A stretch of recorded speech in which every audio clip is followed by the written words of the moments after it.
7 minutes after 7 on July 26th. Excuse me. What is today? August 30th, 2016. I'd like to open tonight's New Durham Conservation Commission meeting.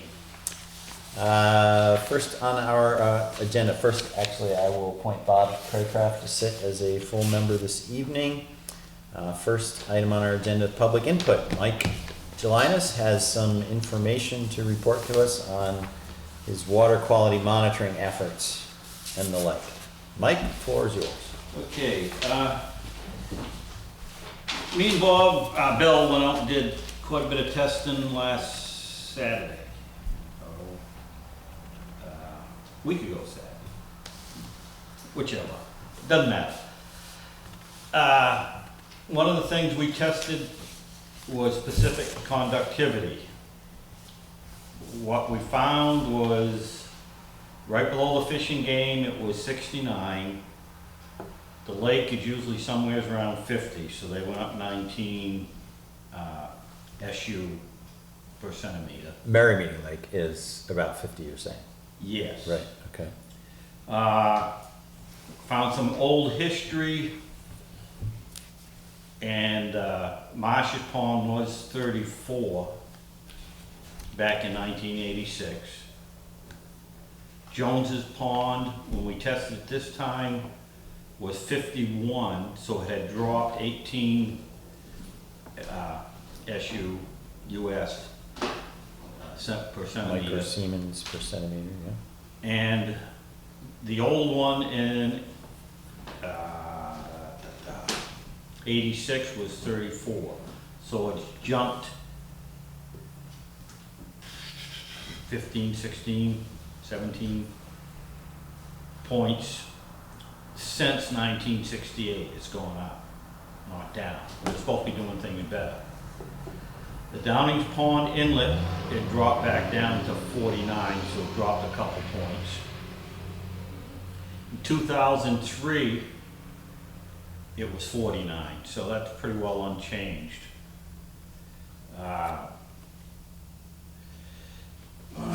Hold up, yeah. The inlets here, the outlets here, we came in, this here was 49. We came over to this one because it was kind of a dead spot, and we wanted to see what it does where it's back settling. Well, that one turned out to be the cleanest spot in the whole lake. When we looked at the currents, it looks like it comes down around here, comes around the island, and circles back. So it's the end of the current coming around. The highest spot we found was right about here. This is the end of Manitou Shores. Bickfords have a cabin here. But all the current comes this way, the wind blows this way, so you can't assume anything at this point. On this side, Manitou Shores, we did over probably 50 to 60 tests, because what we were looking for is the cheapest indicator to see if there's a problem on the lake. Mm-hmm.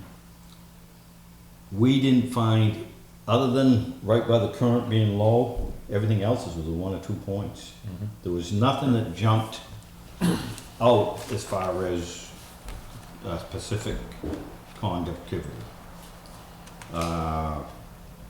Just about, and we even tested down by where the geese were, and we took samples here, here, here,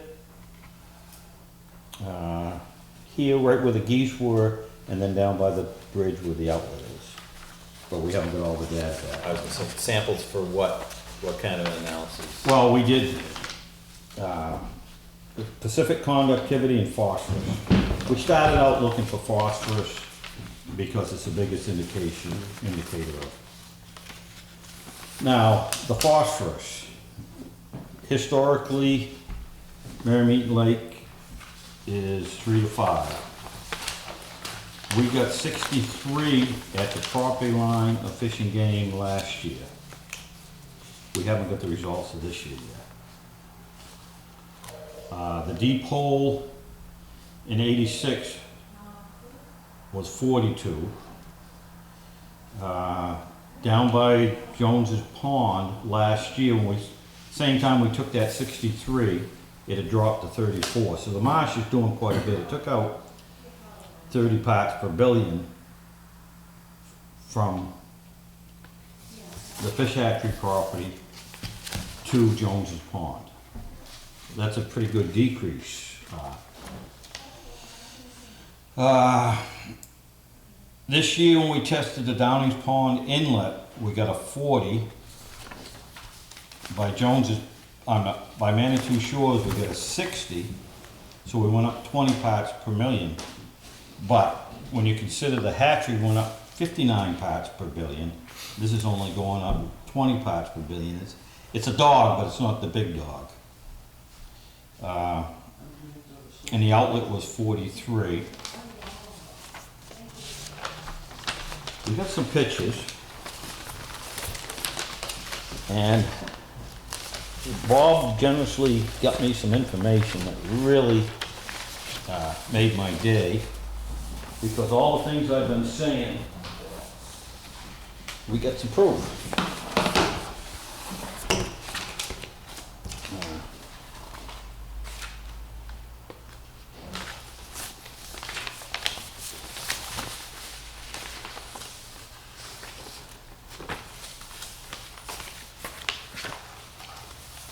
Somewheres.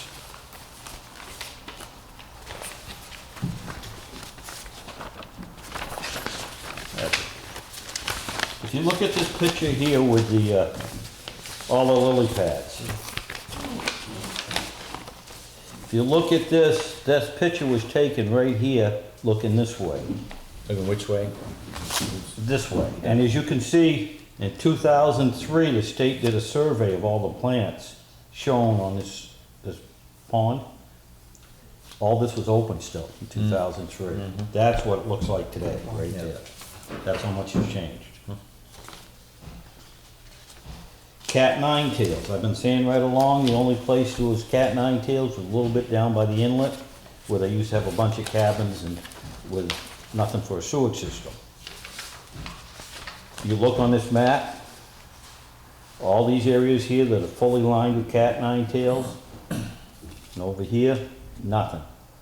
That was not there in 2003. That's how much the vegetation has changed. Around this island now, it's all X's here. You look, there's a flume of vegetation like this and on the backside. The vegetation has exploded.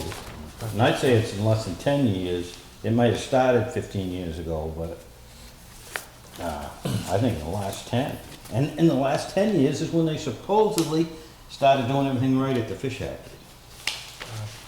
So sometimes when they do things right, it doesn't do the right things. Intentions might have been good. But we don't know. We got cleaner samples this time. I went right in a very active current before I really start making noise. We're gonna find out if they, 2 years in a row, it's showing the same thing.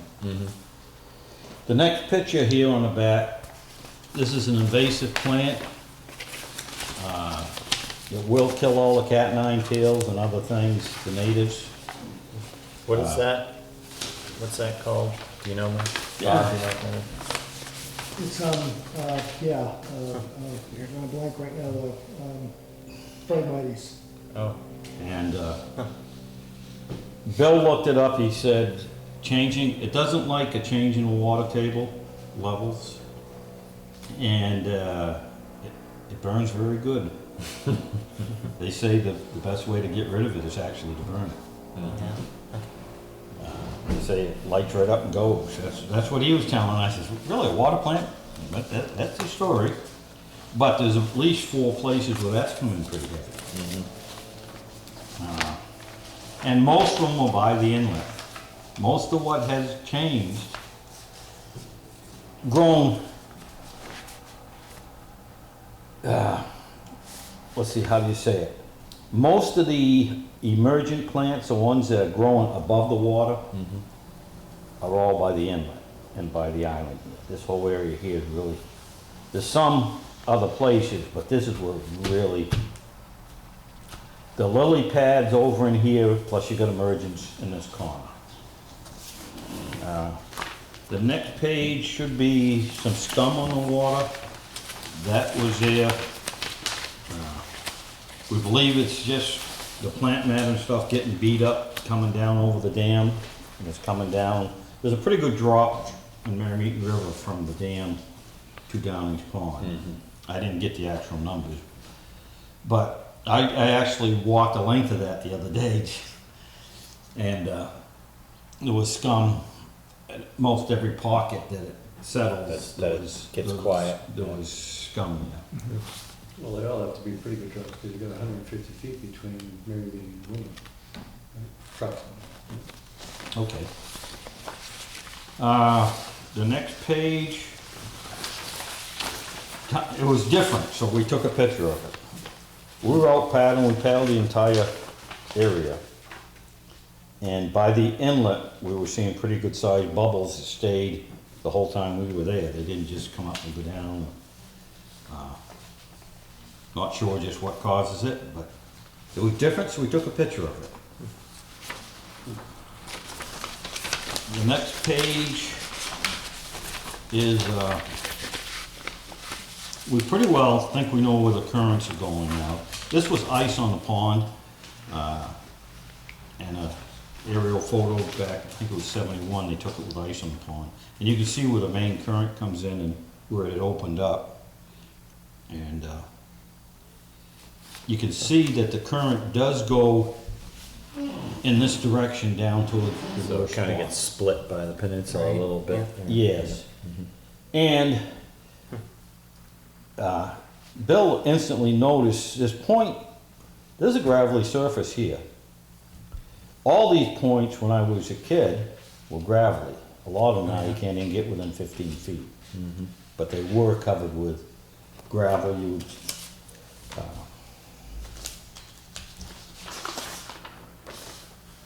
So let's see, what else have I got in my head here? Well, on that point, do you know, is the current any more or less than it used to be? Well, I had in my other packet, I got quite a bit of information on Fish and Game. I was gonna give a little bit of a presentation, but I didn't learn the information. Once it goes over the spillway, and I had the flow records, it's pretty well between 5 and 6 million gallons a day. And believe it or not, all it is 2, it could be 12, could be 15, I didn't measure it. You're looking through weeds, so it's hard to, if it was wide open, I probably could have judged easier. The lower one is a full flow, and that's putting out between, the peak was 5.5 million gallons per day out of a pipe that big. So it was amazing to me to start seeing what actually can flow through given time. The other one is a third. I actually had the layout of the fish hatchery pools, all the piping. I'm hearing all kinds of stories, don't know what's true. I've heard that they are no longer allowed to spread the fish manure and leftover feed on fields anymore. I don't know if it's true, this is what I heard. And they're putting it back in the tanks. Now all these tanks that I looked at, they're small tanks, and there's still water going through them. So it's not a closed environment they're putting it in. Right. So they may be just taking it, vacuuming it up, putting it here, trying to let it settle while all the water's still going through it. And I might be wrong. One of the things I'm gonna do, since I get a little more information, I'm gonna write and ask for a tour and an explanation of exactly what's going on. I'm gonna ask the question, why, when they're saying, their report says it's, one's coming out at, the slower one comes out at 10 parts per billion. The faster one, the one that's doing the 4.5 million, is coming out at 30 parts per billion Phosphorus. phosphorus. Because phosphorus is what I'm really looking at. I can only do so much and only so, I'm learning as I go, but that's the only thing I can really grasp and understand. And these are all measured by them themselves? Yes. However, at their property line, it's reading 63. They're saying they're putting out, when you average them out, and you add in a little bit of lake water that's coming through very little, probably a million gallons, I'm just guessing, but I'd say a million gallons a day, of lake water seeps through the spillway. So you might be up to 7 million gallons a day. When you average it all out, it should be around between 20 and 25 parts per billion, because the worst one has the most flow. Yeah, but they're not doing that kind of flow right now, are they? Yes, They are? yes, Okay. per So day. that's- So, We've had conversations it's- with them before with the Lake Association, and they don't vary it because they claim that if they don't keep it at that flow, they're gonna lose the fish. Well, the thing is, I mean, there's gonna be times when you absolutely have to flow more than that, you know? Oh, they vary. High precipitation. when they, You're saying like a monthly average? no, Maybe they have a pan out daily, to- I have the chart. Okay. I wish I brought it. Okay. There was one time of the year in the dead of winter when they were down to them using 1.5 million in the bigger one. So they weren't even passing through 3. But all summer long, they were between 5 and 7. Because 2 years ago, the lake was really badly low because they hadn't anticipated, we didn't get the spring melt. Yeah, and so forth. right. yeah. And we tried to get them to reduce it, and then they told us they couldn't. And if they reduced it, I think you would have added to everybody below you's problem. Right. Not that you care about everybody, but, We do. yeah. Well, what are we doing to Alton? Those are the type of questions I ask. Winnipesaukee supposed to be this great jewel of the, and supposedly, I don't know if it's true, I was told the other day we're the biggest water flow in there.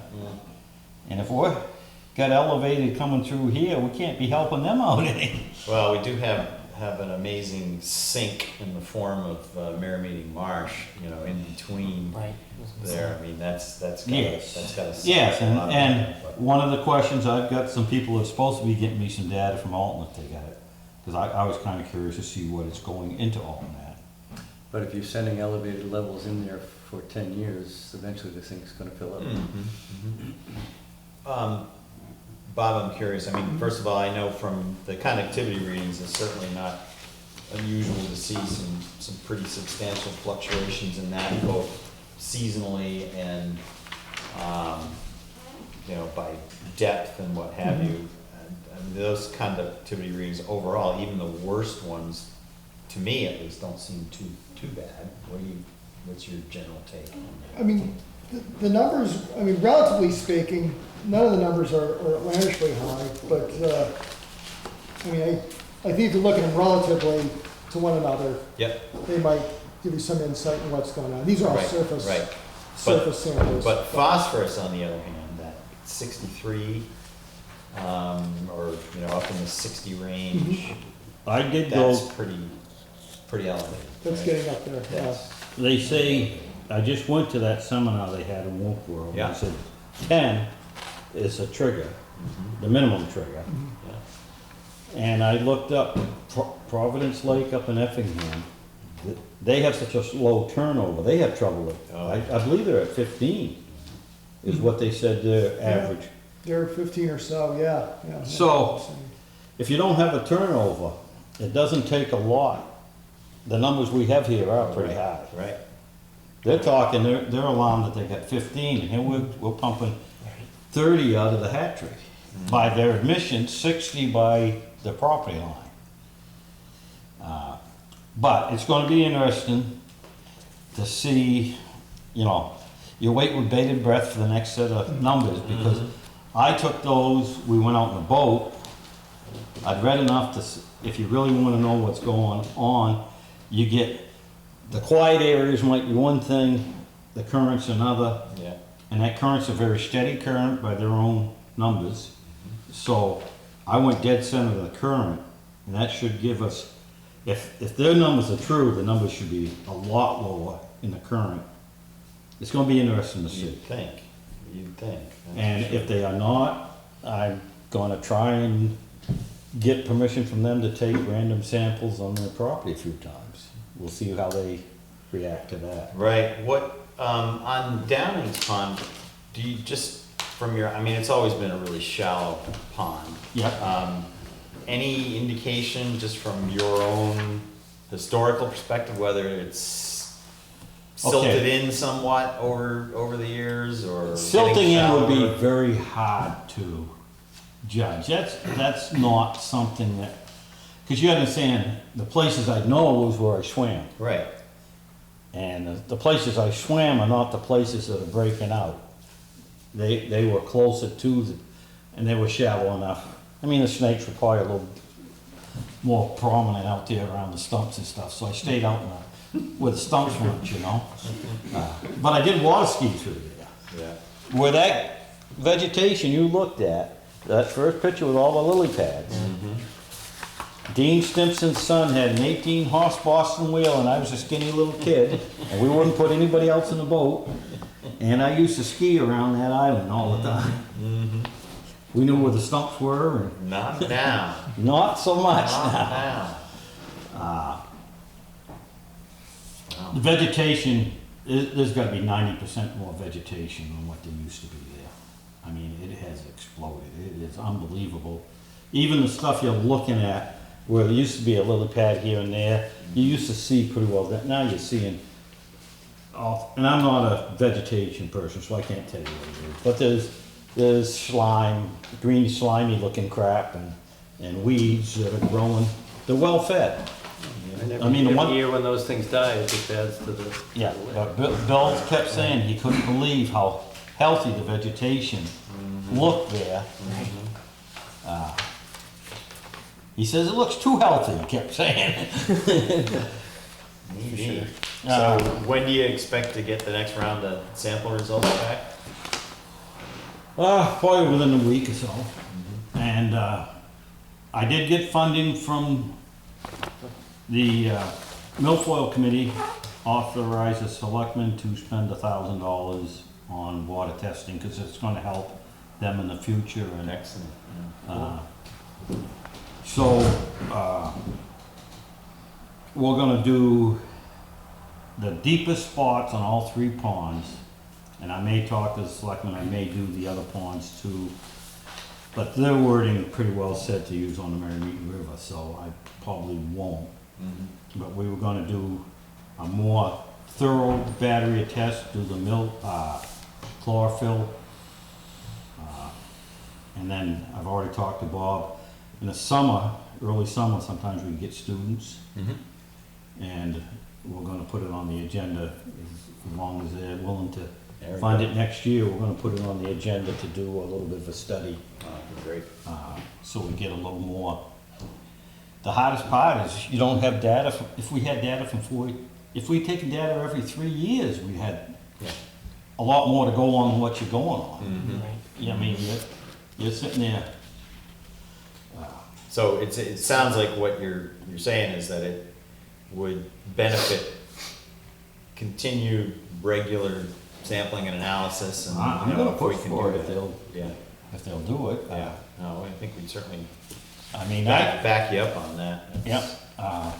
I'm not sure which fund they're gonna wanna put it in and which fund they're gonna wanna take it out of, but,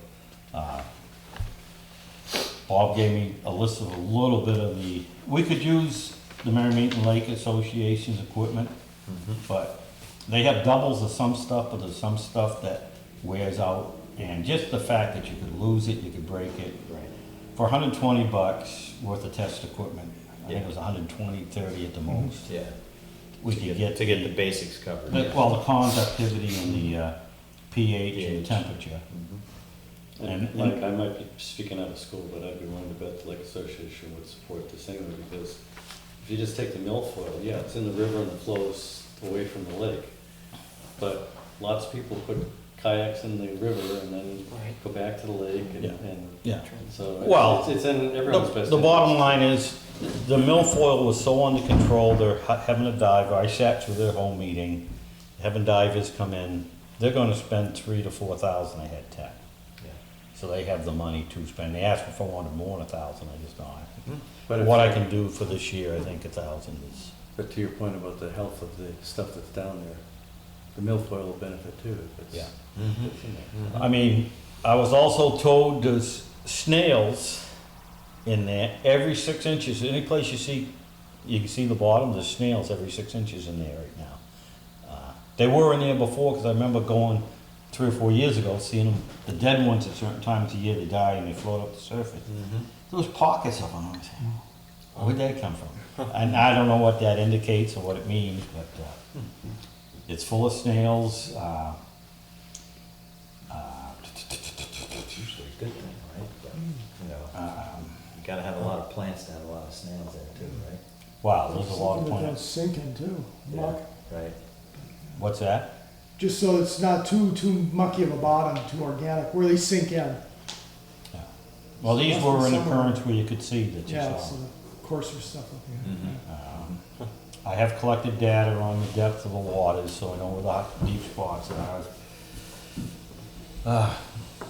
Like I say, I got the flow rates and I got what they're saying they put out. Now, trying to get as much information as I can on that. They destroyed York Pond below the Berlin hatchery. And in their permit, they have to actually do the full water test 3 times a year at their expense In the pond. in the pond below them. I'm gonna find out when they're doing the next permit, because that's one of the things that's gonna be on there, but I'm also, I'm gonna try and get them to really look at, they're not really taking a lot out How often are they required to sample right now? For quarterly. quarterly, so, but they have a larger suite of analyses than just phosphorus, I take it, right? Yes. They've got a whole. And again, is it independent people doing it or them doing it? They take the test. But, like I said, if my numbers come high on the next test, I'm gonna ask them if they'll let me go in and take the test. I mean, what can they say? No. If they say no, then I'm gonna let the legislature know that, the governor know, and see what happens. Yeah. I had to do that with unemployment once, it worked well. They paid me back 6 months back, and you only have 14 days to appeal, and I won it. They paid me for the one they screwed up and the other one, but you could make a lot of noise. Yeah. But with the internet, it's easy now. Pretty easy. Yeah. Got a squeaky wheel, of course. Well, this is great, Mike. No, appreciate it filling us up. Can we hang on to these? Or, Yeah, 'cause I'm or gonna- at least a couple of them, you know? You Yeah, wanna take a couple back, or? I kinda thought Bob ought to have one for sure, Yep. just so he's got a little record if he gets talking with somebody, you can show him what's going on, but, Yeah. 'cause we're hoping to I involve can more give you people. one. One of Give the you one things. back if we can just. We're gonna do, Fred Quimby on the Milfold Committee. Yep. I talked to him a little bit, he says, well, I definitely don't wanna run it up. I said, well, I like somebody that does something like this a lot better. So eventually Bob's gonna send me the, same data he uses for Merrimack Lake. We're gonna bastardize it down to Merrimack River. So it kinda sounds the same, and we're looking at the same items. Right, right. And we're gonna do a little, 5-page report or something. Sure. So we got it, because after seeing what we see here, it tells you so much. When I'm gonna find out what we gotta do to get another inventory taken. Because it's been 30 years. So, it'd be interesting if a trained, well, not 30 years, it hasn't been 30 years, it's only been, it's only been 12 years. Those were for one of the 3 ponds. The other 2 were 30 years, though. Right, and the others didn't really have the information that Downings did. It was really, I didn't see this in the others, it might have been there, but it didn't really come up as clear on mine, and Yeah. it wasn't done as, it wasn't as new, it was all typed, and Yeah, it was harder to read and harder to right. decipher through Yeah. it, but, Well, really appreciate your efforts, Mike. Yeah. That's great. Well, it's, Thanks for filling us in. We'll keep us posted and give us an update next Do you month. think any members of the Conservation Commission would be interested in going if I set up a walkthrough and have them explain to us what they're doing with the waste on a weekends and Yeah, that'd be great. as soon as I get the numbers. If you wanna drop me an email, I can let all the members know and see who's available. Yeah, because some of the stuff looks like it wouldn't be that well, I got the health officers checking in to see if they changed the law. See, they did a thing about spreading sewer sludge on private property 3 years ago. Right? And that's when they stopped spreading the fish hatchery. Okay. And it might have been included. And he said he's gonna find out if it was included by mistake or if there really is a problem, and he may bring it up at the legislature to change it. Okay. Because we want to keep it out of the water. To me, spreading on a forest, if there isn't heavy metals in it that are extremely hazardous, and if there are heavy metals, why are we putting it back in the water to begin with? Yeah. Yeah. So either way, we gotta do something different, Yeah. I think. There's pretty well-developed science for the impacts of sewage sludge and what's a good rate to use on various types of soil and all that kind of stuff too. Yeah, but I mean, to me, maybe you don't wanna put it where the cows are gonna be eating hay, Right. but to throw it in the woods might be a better answer, but. And they got plenty of property on Fish and Game property. They can go without even leaving the property. That's right, that's right. Mike, those are your glasses over there? Yes. I only got 2 5. Yeah, don't forget that. Thanks a lot. Thank you. Appreciate it. Yep. All right, minutes, sorry I didn't get these to you earlier. Why don't you just take a couple minutes to look through, they're pretty straightforward. I didn't embellish them too much. I read them while we were waiting, I'm good. Working late? Yeah, we stay open until, so that was not fun. So we did it.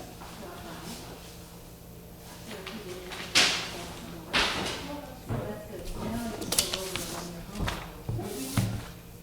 Oh, and, so he's working in Manhattan and. Oh, yeah, he doesn't do much on there, but yeah. Who was saying? I was talking about the lake. Exactly, yeah, yeah. We were talking, I met with Mike the other day, and it's normally, well, it'll vary, that's what I was saying, it'll vary year to year, depending on the weather patterns and whatnot. In drier conditions, sometimes things concentrate a little more. So it might be in the mid-50s this year, I can't recall what the numbers are, but typically it's right around 50, sometimes upper 40s, but right around 50. Exactly, yeah, that makes a huge difference. Yeah, most water bodies are up this year just because such dry conditions, everything that's there, all the mineral is just We've been getting very concentrated. 56, 50 to 58. Yeah. No, it's like some of my nieces, I'd like to see what they do. Anyone care to make a motion about the minutes? I will make a motion to approve the minutes as written of July 26th. Second. Okay, any further discussion on that? Hearing none, all in favor say aye. Aye. That is unanimous. And that was Bob, Curtis.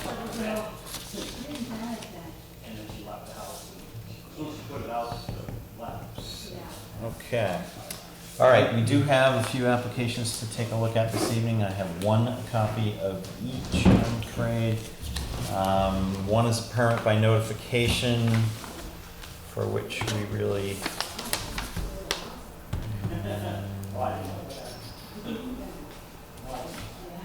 This is for a, let's find the location first.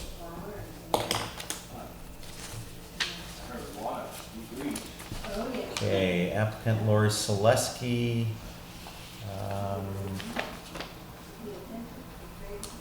326 South Shore Road, tax map 113, lot 40. Repair of a degraded wall, either by replacement of existing rock or with additional quickcrete to attain a better adherence. So, we have, they asking for expedited. No, another requested drawdown. Period repair. So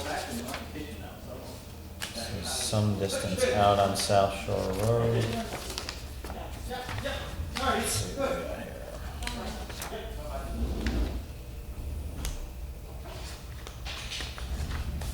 Okay, so tax map, this is what we're talking about right here. Application.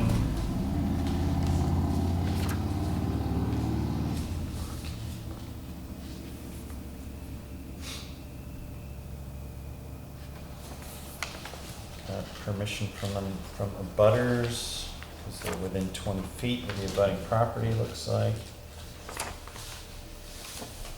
Okay, we've got your basic jumble of boulders, it looks like.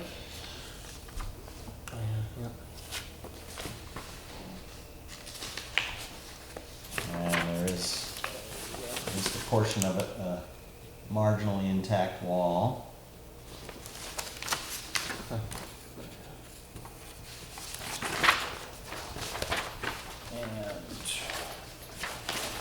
More of the same. There.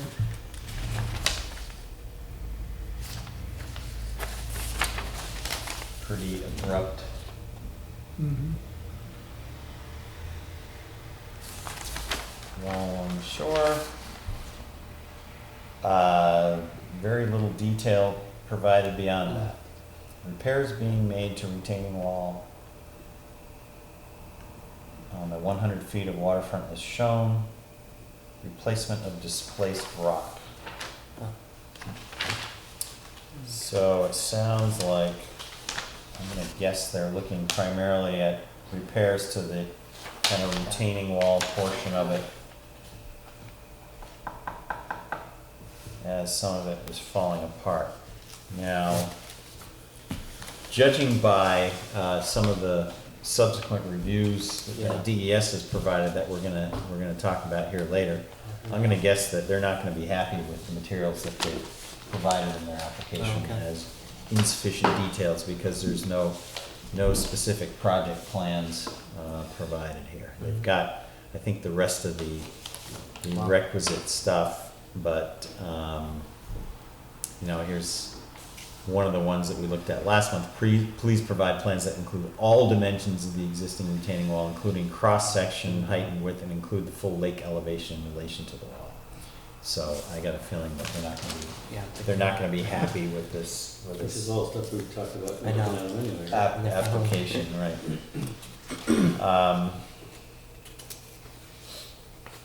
Was this put together by an agent, or No. was the? No, it looks like it was just put together by the applicant.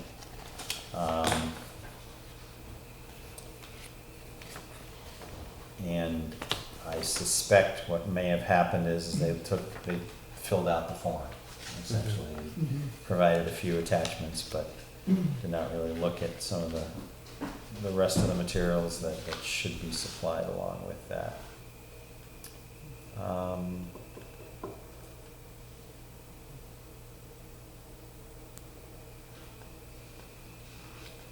All right, so So one of the things that concerns me based on the quick, you were reading it quickly, but mhm. there's something about Sac-Crete. Yeah, the quickcrete, just Quickcrete. go ahead and slap it together. Right. With quickcrete. But There's no no- description of. No, there's no description. I mean, I don't feel particularly comfortable in letting this just kind of sail through on a rapid schedule here by signing the application. I think it has to go through the normal 25-day review on the part of the DES here. So I would propose we not sign the application for expedited review. It's because I think we need a little more information. I think it's pretty consistent with what DES is gonna be Yeah, requiring as considering the well. last applicant. Now, again, the way the process works, the applicant goes direct to DES, right? Yep, So any feedback should go from DES back to them? that's correct, and we get copied on it. So we, for instance, we do have a series of review letters here that we're gonna go over later on some of the previous applications that have come before us, and some probably that haven't, that indicate some of the things that are missing from their application package. No, I just ask because it, it just strikes me that for some of these, let's assume good intent. Right, absolutely. To me, I'm happy that they apply because I see all the time in the lake, Yes, people don't indeed. even bother, they just go ahead and do it. Yeah. And I'd like to encourage people to do it, Right. but do it the right way. Right. And I was asking because it'd be nice to be able to go back to these people and say, hey, give us a little more information and you'll be good. But That's Yeah. all we need, Yeah. Yeah, unfortunately, I mean, the process has been started on these, they've been submitted, the clock is ticking already. Mhm. And, it's a pretty basic, project that probably has been done 100 times, many hundreds of times before here, but, there's a pretty clear difference between those applications that sail through DES review and those that don't. I think they're probably right in requesting a little bit further detail Yeah. on this. And it's not gonna keep them from doing the work. I think they can probably get to it pretty quickly. Yeah, I'm sure. Even with 25 days, the drawdown's not supposed to happen until September 24th. Right, exactly.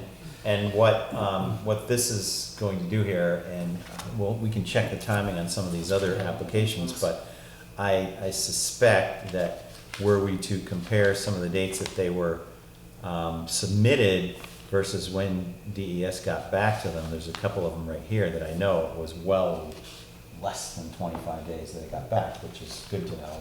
They seem to be staying on top of the applications as they come in, at least. So, Because the big question I would have on that one, that didn't seem to be there, is even with the extra drawdown, are they gonna be above the water line? right, we don't know, we just don't have any idea there. So, I guess my proposal would be that we, allow the application through without our signature. Do we? Anybody care to make that motion? So moved. One second. Okay, so I gotta write down a few particulars here on this. This is.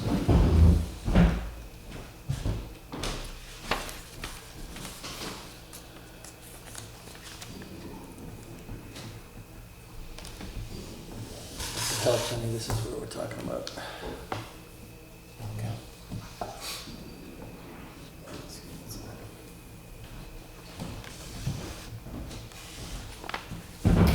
Okay, so we have a, oh, thanks. Okay, thank you.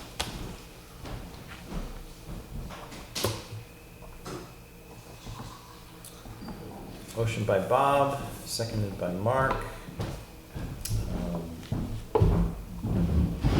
Oops, sorry about that. To allow the application to move forward to the DES without Conservation Commission signature, largely due to lack of detail on process and methods. Any further discussion on that? Hearing none, all in favor? Aye. Aye. That is unanimous. Just jot down a few more notes here on the.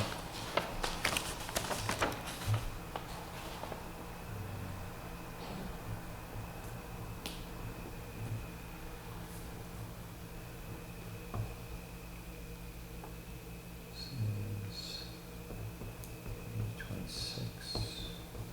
South Shore.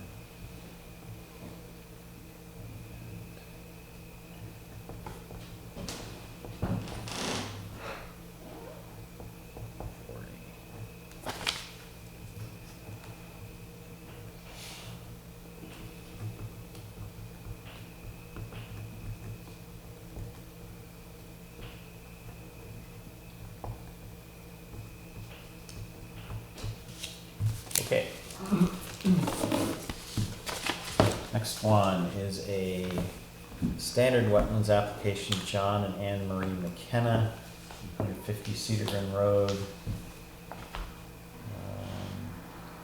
Requesting approval to remove rocks alongside our dock on Merrimack Lake to enable proper and safe mooring of our boat.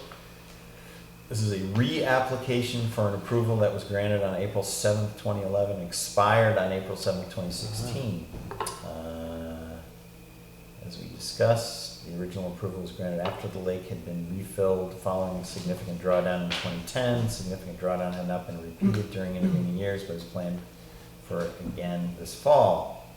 Timeframe, etc. So they've included copies of their prior permit approval, which expired in April.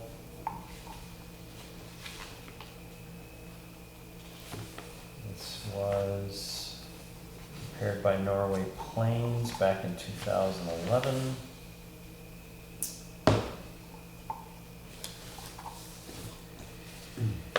And the new application, I imagine, was pretty similar to the original one, removal of rocks alongside existing dock.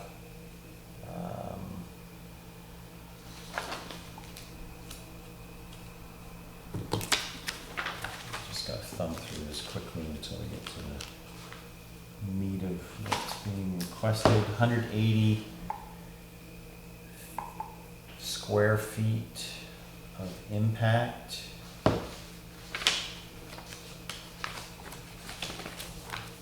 Remove less than 20 cubic yards of hazardous rocks from a 180 square foot area in Merrimack Lake alongside the existing dock where the boat is to be moored. Removing said rocks greatly reduces the risk of boat damage that could potentially result in oil or gas leakage into the lake. Though the potential impacts are unavoidable, they will be minimized because rock removal will be done during significant lake drawdown during the fall. And the only rocks that are to be removed are rocks identified that pose as a navigational hazard for the boat. And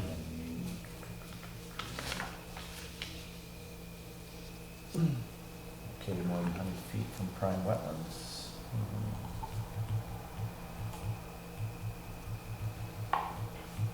So it's basically a 6 by 20 foot area that they're looking at, taking a few rocks out of. Indicating no negative impact to commerce, navigation, recreation, or rights of passage. Boat mooring for single-family residents. Okay, they've gone through the full boat application material here.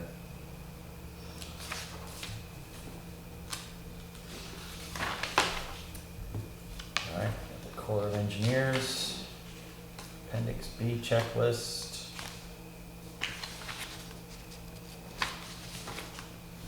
New Hampshire Heritage Bureau review. Looks like a complete application. Mark, I assume you're familiar with the area. Yep. As to where exactly it is. It's all the way on the lake. Okay. He's literally on the stream that comes in. He lives in the, this back lot here, this is his house here. Oh, okay. And his dock is right there. Yep, okay. Got the tax map. Tax maps, it's right on the border, a few tax maps. And some photos here, so.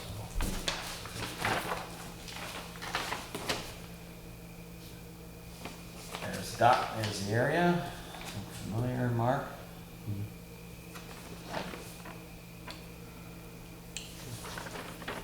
Hemmed in somewhat, Yeah. looks like. Yep.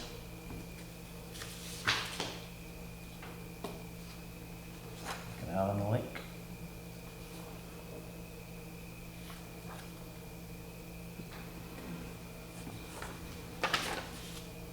Okay. So the area that they're talking about removing is, That's when the water was way down. yep.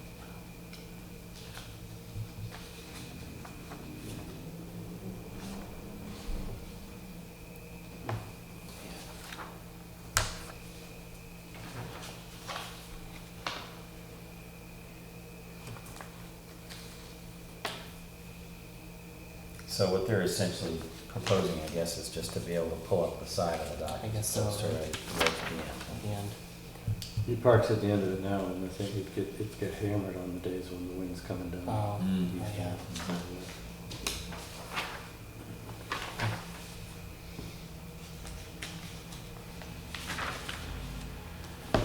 I'm not sure if maybe I should even recuse myself on this one, because I know John very well, but I guess the only thing I'd say is he's a very good guy, and he'll do it the right way.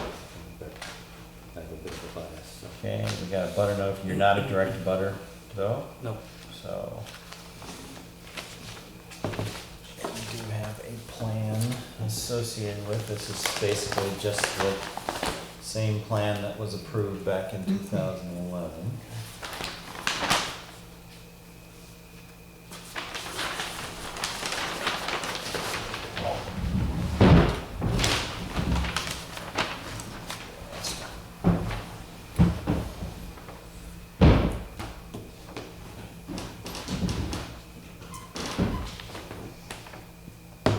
So literally just this small area adjacent to the dock. We've marked individual rocks that are gonna be removed. Okay, that's It's nice. got silt fence.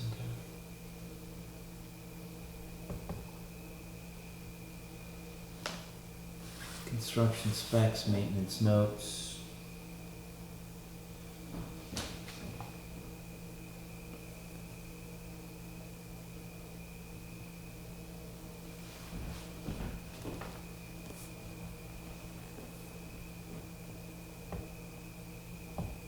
It's pretty complete to me.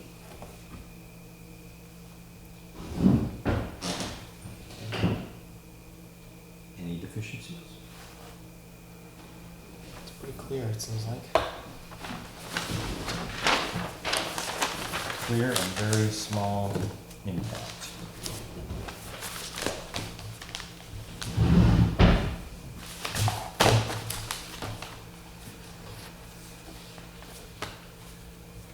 And they have not requested expedited review, but I certainly don't see any issues with the application. Anyone care to make a motion?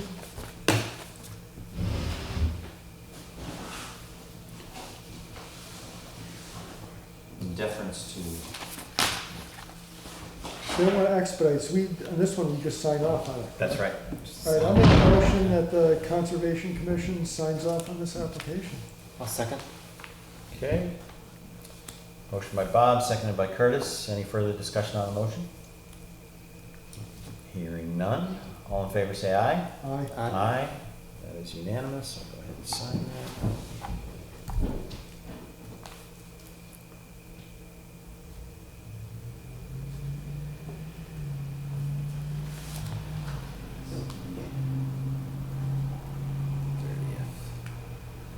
Okay. Just some details out here.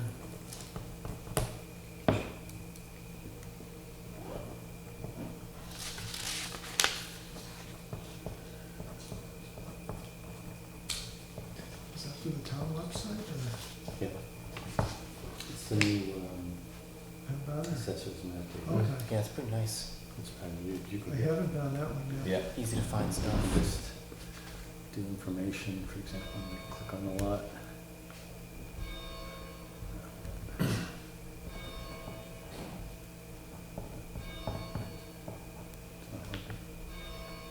Is that within the last month that it came online or? Well, there was another version of this. Yeah, For yeah, a couple that's- of years, but right. this is the new. This yeah, just within seems the last different. month. It looks Yeah, nicer it's than it better. was. It's Yeah, much yeah. better. It's not, see, and, you know, you click on it, it tells you who owns it, and Yeah. I already closed it, but usually immediately what comes up is a window that has the property card, Oh, cool. Yeah. the photographs. Pictures, Mhm. yeah. and So it's more interactive than the old system. Oh, that's nice, yeah. Because I like the old one. This is Pretty cool. nice. That's why I wanted the password for the Wi-Fi Oh, here. yeah. Because every time we go through one of these, especially in other parts of town that I don't know as well, I don't know what I'm doing.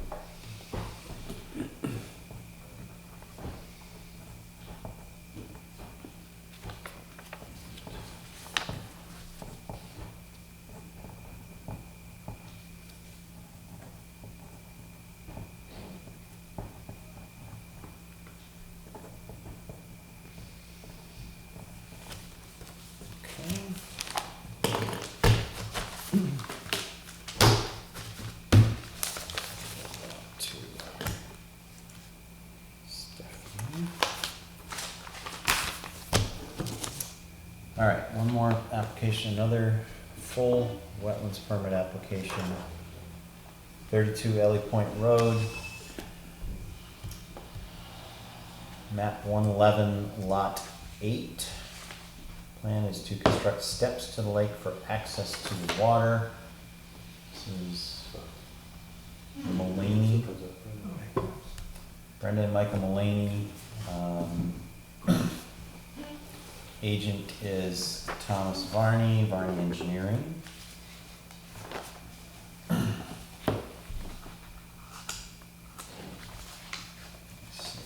Do you know Brenda? No, no. Because she works at UNH. Oh, She's the marketing director. what's the last name? Mulaney?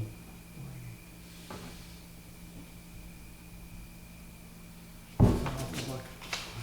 She's also on the Lake Association. She's the secretary for the Lake Association. Okay. I may have seen her name, but I don't know personally. Alright, so we have application here for steps to gain access to the water, 85 square feet, 6 linear feet of lakefront jurisdictional area.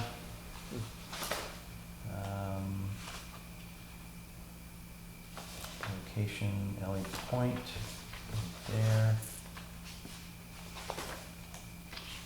So, Okay, yep.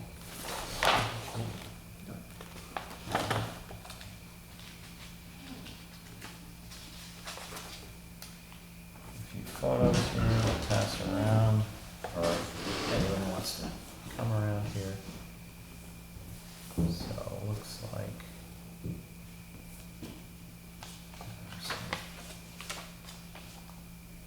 Steps further up.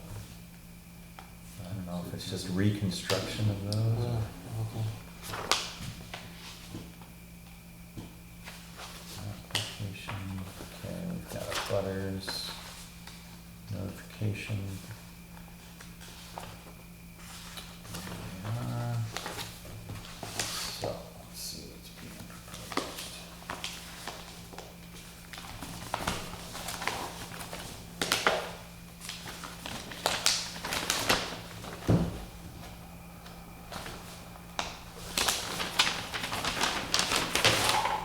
Sorry about that.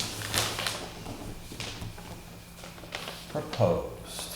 Okay, what's proposed? Okay, so there's a new set of steps with the landing that they're proposing just over here. So that little bit is what's being proposed. So just a little L down to the edge. So they don't have steps there now? Yeah, it looks like they don't. That's existing access is a ladder over the wall. Mortar, rubble, masonry wall, and you basically just want to step down instead of dropping down the ladder. Okay.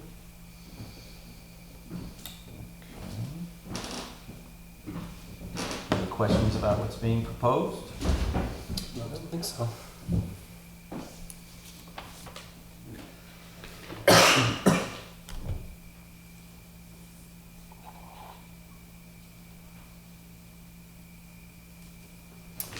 So,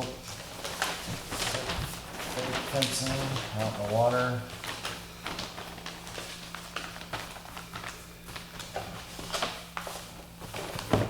There's Army Corps.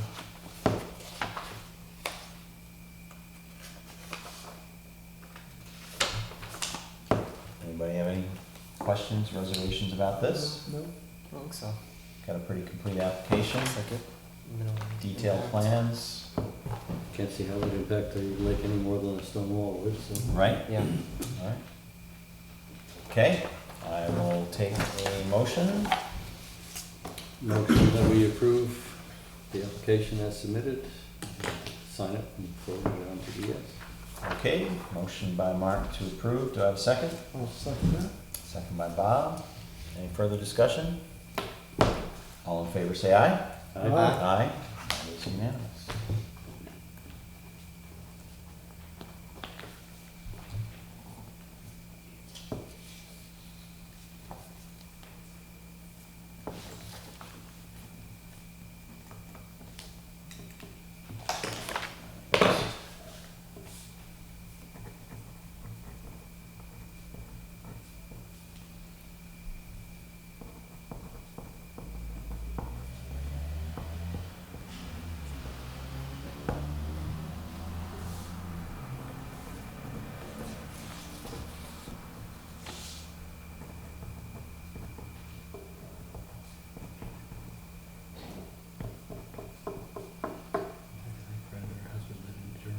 suppose, yeah. The name is Fairfield Drive or something, it has that name on there, but, you know, I've walked by it, I can't remember what it is. No, she's involved in, marketing to the big donors and trying to get money for projects. Yeah, yeah. Alright, and that was, Mark. I moved suspect it. if I look at material I have, I'll probably recognize her name, but I don't look directly with her.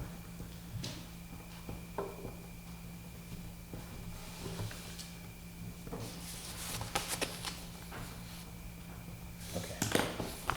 That's all we have for applications this evening, for the wetlands permit variety. Now, this I neglected to put on the agenda, it was kind of a late arrival here, but,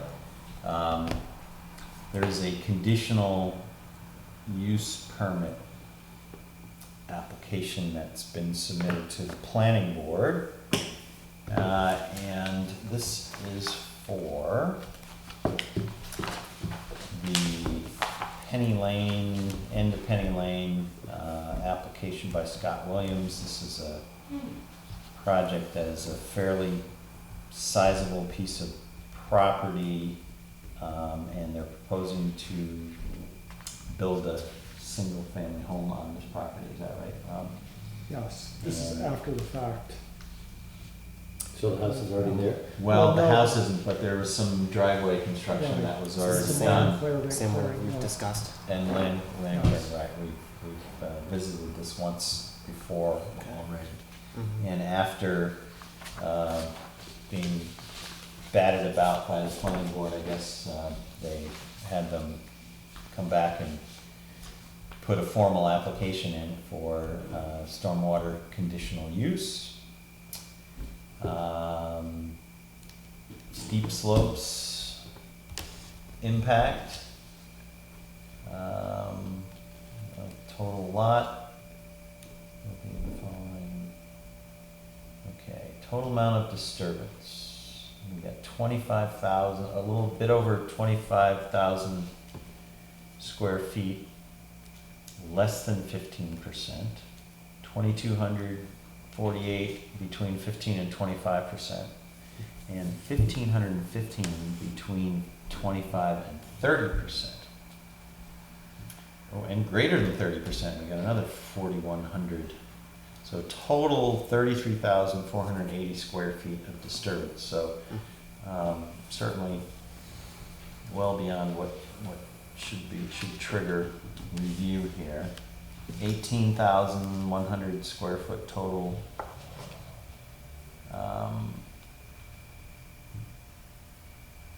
Impervious surface, gravel pit. What percentage is the impervious, does it say? Oh, it's no percentage listed, but it's minimal compared to the total 1,000,000+ square feet of the lot. So it's Is this pretty the minuscule. lot we're talking about? That is, yes. There's a lot we're talking about. Alright, this looks like some silt fence is being proposed prior to performing the work. Inspect after rain events and 2-week intervals during non-rainy seasons.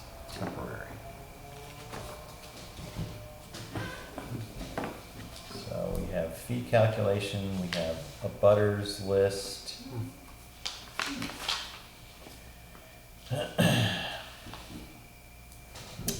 And tax map.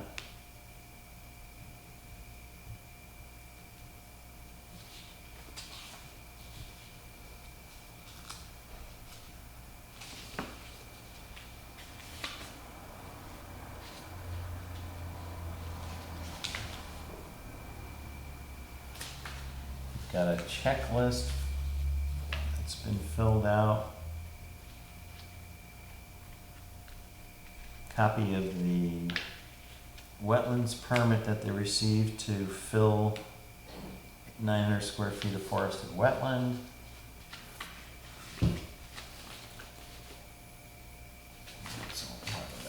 so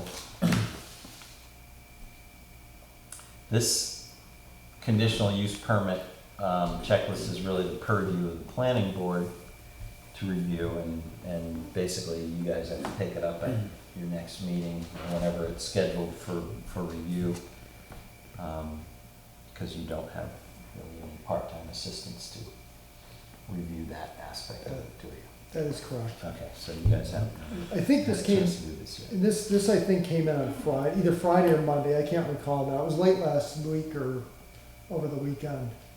I can't, because Ron had sent out the agenda, Mhm. whatever, Thursday, and after that had come out, I think maybe it was Friday, I got a notice that this had come in, I said probably add it to the Yep, Conservation Commission agenda. okay, so, So none of the abutters knew we'd be talking about it then?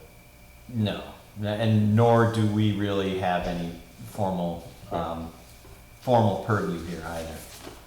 This is a planning board matter, but I think, insofar as there are wetlands impacts, that have already occurred, and steep slopes, being impacted, and concerns about drainage and what have you, that there was interest in getting some Conservation Commission input on this. There's really not a whole heck of a lot that we can look at here. There's some indication of forms and layout plans and what have you that are being provided, but that's certainly not part of this package. I don't know if it was actually submitted or not. I think there was one copy. There is That's one why, copy, why it okay. isn't here, Okay, there's just gotcha. one single Okay, copy. so they have been submitted. So, if I'm not mistaken, there were some concerns about whether the driveway access was being done in a manner that is really handling stormwater impacts or drainage into wetlands and that kind of thing. We have a pretty substantial amount of wetlands on this property, and even though the specific driveway footprint itself may have already been addressed in the 900 square feet of fill that was being allowed in their wetlands permit. Correct me if I'm wrong, there's still some concern about, what other impacts there might be. There could be, yeah. Okay. So the DES application's already been approved? Yeah. Yeah, they have their wetlands permit. And that was pretty much granted after the fact also, wasn't it? No, that was pre, That that was in pre- January. Okay, Somewhere Oh, yeah. between January and the planning board site walk, Okay. construction took place. yep. And I don't even recall whether this is one we ever got a chance to even look at as a conservation commission or not.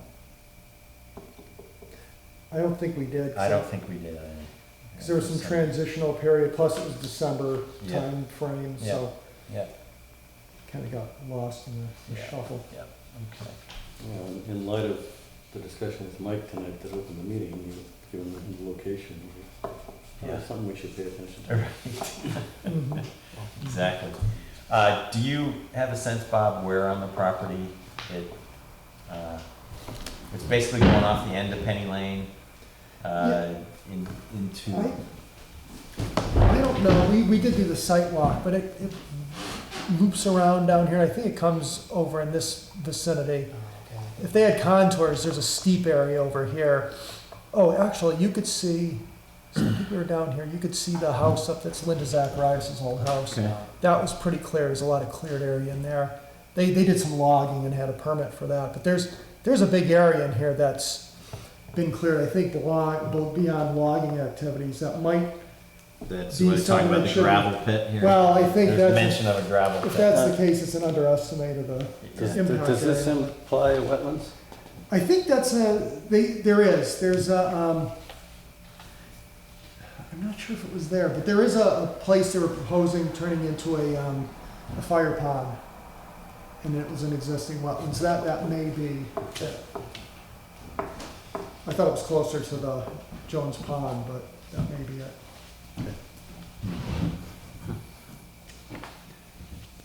Yeah, that map doesn't show the wetlands, there's some forested wetlands, and there is a pool, or I think a vernal pool or two on the site. I don't recall if they actually call it a vernal pool, but has the characteristics of it. Okay, okay. So, yeah, the gravel pit mentioned here is 5,600 square feet. What that means, new gravel pit or, I don't know. I think I've seen a plan. I don't know, it's hard to say without the plat before us. Yeah, I'm not sure there's much we can do here. Just to remind members, in this process, we do not have a formal role as laid out by our local regulations or obviously by state statute. This is under a local permitting requirement for stormwater conditional use. But we obviously have a general role in reviewing conservation impacts and water quality impacts and that sort of thing. I'm afraid at this point in time, there's probably not a whole heck of a lot that we can say as a commission, really. It's really more a matter of, I think, having a look at the plans perhaps when they come out and when they're reviewed by the planning board and weighing in if we can. You don't have any idea when this is on the docket for the planning board, do you, Bob? There was talk of having it on the middle of September. Middle of September? Typically a workshop meeting, but because of the time it came in, Mm-hmm. to get in at that point, so. Okay, okay. Would you do us a favor and just let us know when it's on the, Yes. on the agenda, and then I think individually we can certainly provide some input, and if it's such that the application review period extends further out, maybe next month we'll have an opportunity to have a look at it again, Yeah. with some more details being presented. Yeah, it sounds good. Sound fair? But as soon as I know for sure the date, I'm pretty sure, the idea was to put it on the September workshop Mm-hmm. agenda, so unless something's changed, that's what'll be forthcoming. But, Okay. I'll relay that information, and hopefully we can get out some digital copies of some of the material to give you a visual on what's being proposed. Okay. So we got the fee checklist filled out.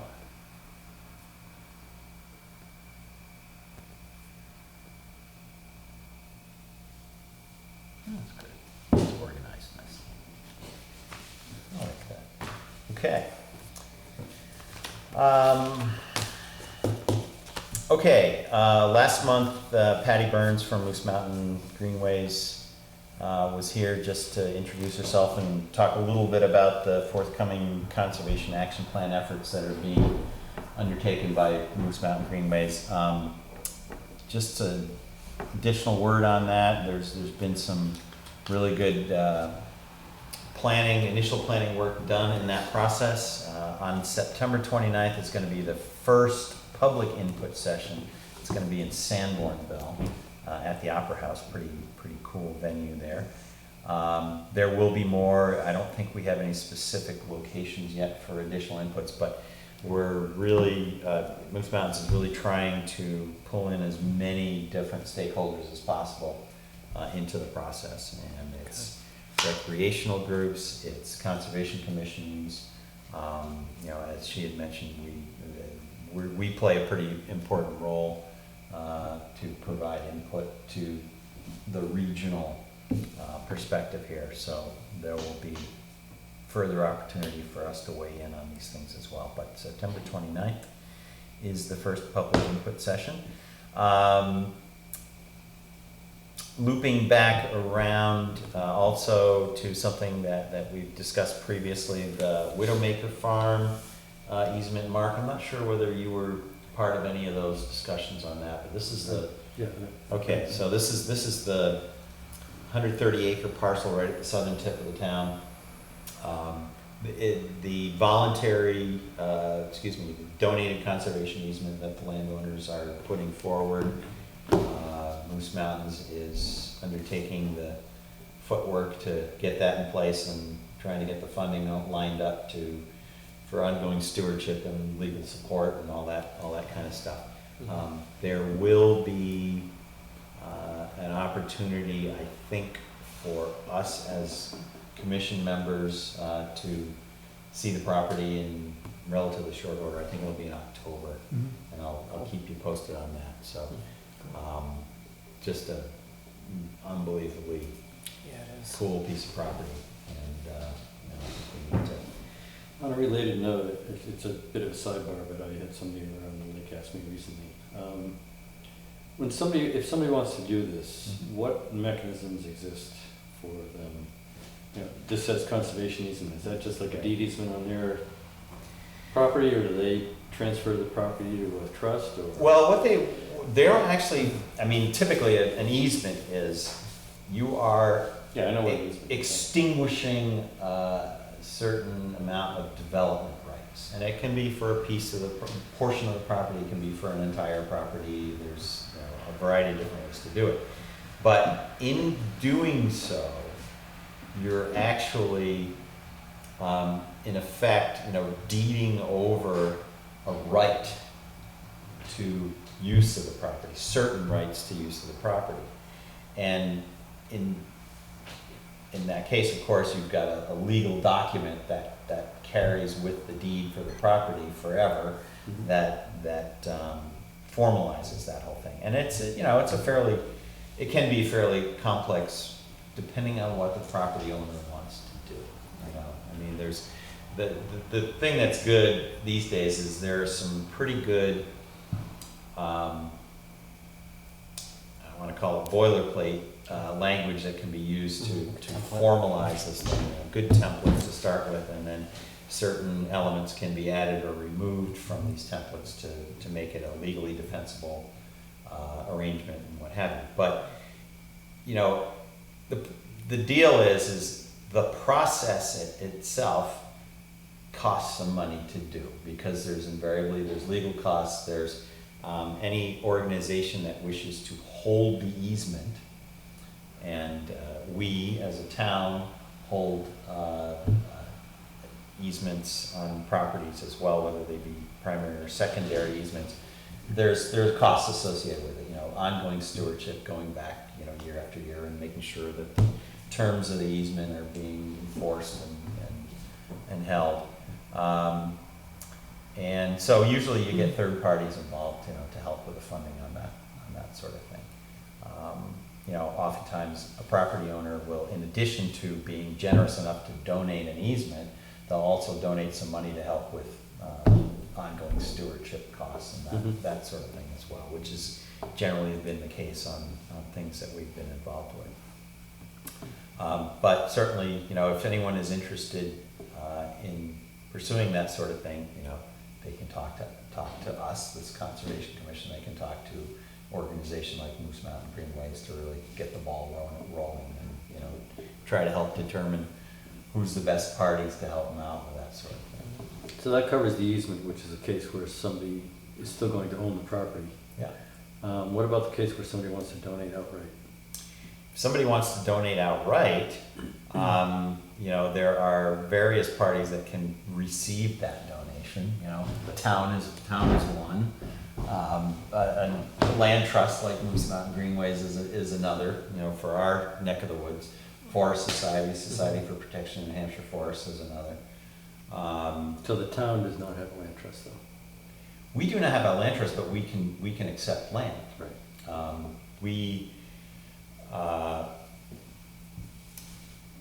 As a conservation commission, we are empowered to do that. We can accept land on behalf of the town. So if somebody wishes to donate land to the town for conservation purposes, and typically as a conservation commission, we'd be interested in making sure that it's preserved for conservation purposes, then we have the ability to accept that. Now, I would argue that in so doing, we would want to place an easement on the property, perhaps held by a different party, that would ensure that it's, you know, held for conservation purposes from here on in. You answered the question. Yes, but we as a town, I mean, that is one of the things in the enabling statutes that originally formed conservation commissions. The very first year is we are allowed to accept gifts of property and cash, quite frankly, to place in our conservation fund for that purpose. Okay, thank you. Okay. Okay, review review of mail. So first off, just there have been some follow-ups here on some recently submitted applications. There is a review letter for the Pleasant Brook Trust Roslavicus project that we reviewed, 195 North Shore Road, where DES is requesting further information as part of their application package. And that includes town tax map, specific project plans, the National Heritage Bureau review, and a USGS map. So this feedback was sent directly back to the applicants, right? Yes, it was. Okay. Yes, it was. It went straight back on August 1st. So that was, you know, pretty decent turnaround, I'd say, on their part.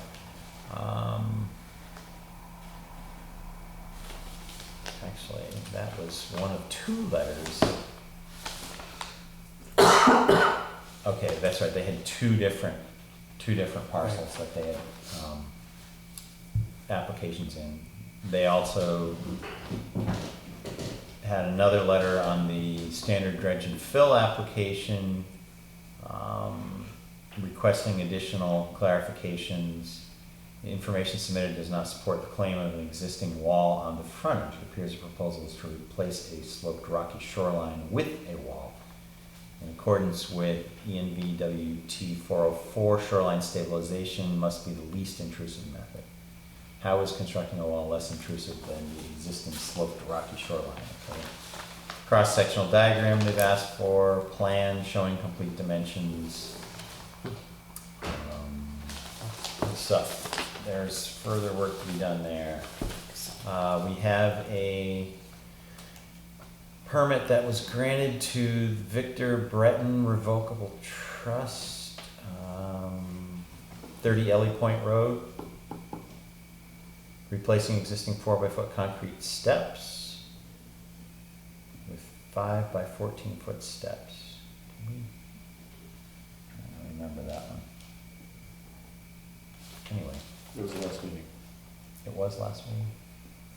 Oh, that was the one where they, kind of sloped it out, more gentle steps going down. Okay, so they got their permit. William Wood, this is also one we looked at last month. Please provide additional photos which show the entire frontage of the property in relation to the abutting properties. Please provide plans that include all dimensions of the existing retaining wall, including cross-section height and width. So very similar to the Slavicus application as well. Okay, and speaking of the application that we just looked at, Lori Selesky has already received notice of incomplete Okay. There for we her go. permit by notification. Basically, everything we talked about. Overview of the property, proposed impact areas, scale used on the plan, complete dimensions of existing wall, relative to full lake elevation, as you pointed out. There we go. Label north pointing arrow, proposed methods of erosion siltation control. So yeah, basically they called her out for the complete lack of detail on that one. Another one, a shoreline impact permit, Giumiento Family Revocable Trust, 209 North Shore Road. Impact 3,270 square feet of protected shoreline in order to demolish an existing cottage and replace with a new cottage, right, with a stormwater management plan. So that was a shoreline permit.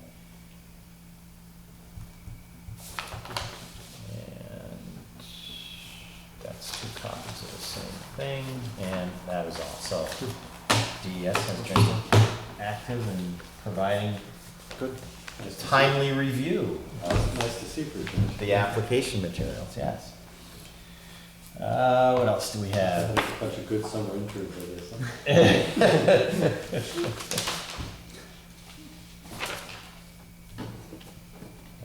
We have small woodlot management, sawmilling under the Sustainable Forestry Initiative. Invites you to a forestry and sawmill field day in New London, New Hampshire. Cares to look at those. There's a seminar from the New Hampshire Timberland Owners Association on timber harvesting law. I'm afraid we missed that one. That was last week.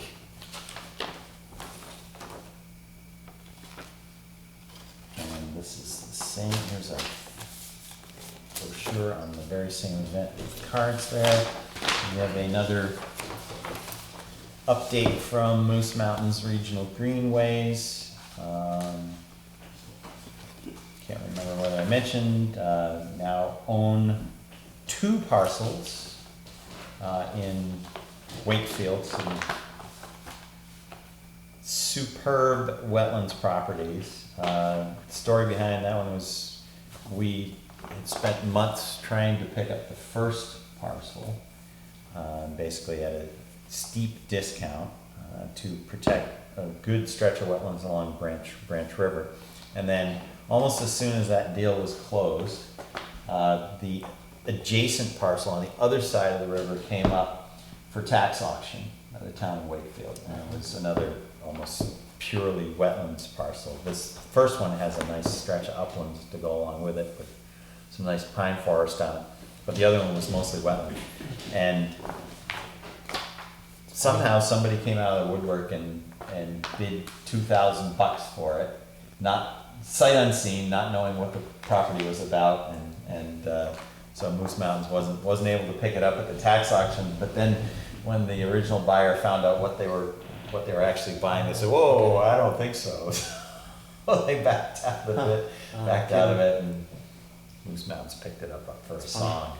And so that expanded this first reservation, fully fee-owned reservation for Moose Mountain Greenways by 5 acres, and over the span of just a couple months after the initial deal was went through. So that was pretty cool. Cool.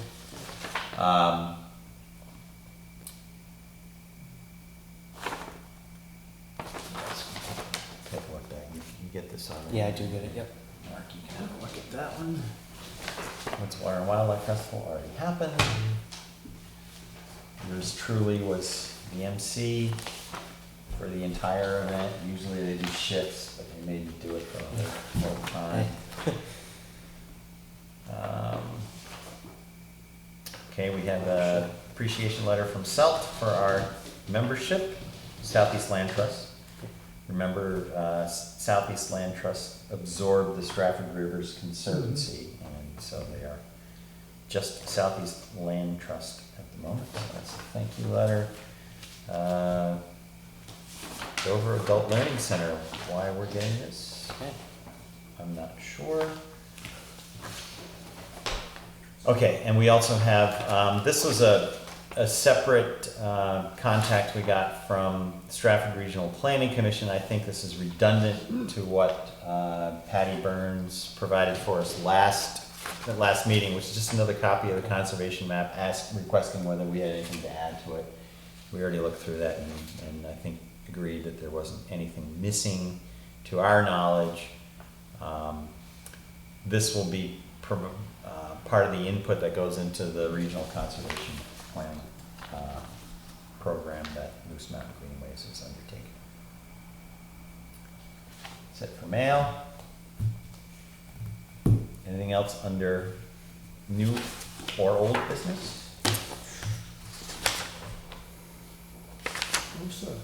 Hearing none, That's not. do I have a motion, a final motion for the evening? Motion adjourned. Moved by Bob, do I have a second? Second?